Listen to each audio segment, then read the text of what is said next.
ডাক মার্কা আমি আমার মনোনয়ন আজকে জমা করেছি। ইনশাল্লাহ আমি নির্বাচনের শেষ পর্যন্ত থাকব।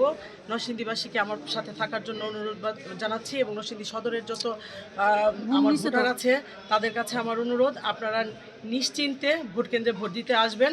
আপনারা বিগত 17 বছর ভোট দিতে পারেননি, ইনশাল্লাহ এবার আপনারা ভোটের মাধ্যমে আপনারা আপনাদের প্রার্থীকে জয়ী করে সংসদে পাঠাবেন। আমি মনে করি যে জনগণই হচ্ছে ক্ষমতার উৎস। আপনাদের এবার একটা সুযোগ এসেছে, আপনারা আপনাদের যেই নেতা তাকে আপনারা বাছাই করবেন।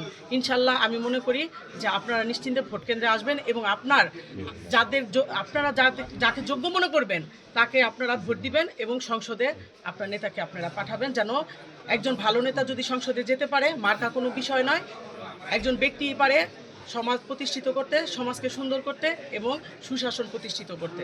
ধন্যবাদ সবাইকে। একটা ইস্তেহার দিয়েছি, সেখানে আমি আমার ইস্তেহারে সবকিছু বলেছি। আপনাদের হাতে ইস্তেহার অবশ্যই অনেকের কাছে আছে, আপনারা ওখান থেকে নেবেন, দেখবেন যে আমি নরসিংদী সদরবাসীর জন্য কি করতে চাই সেটা আমার ইস্তেহারে আমি স্পষ্টভাবে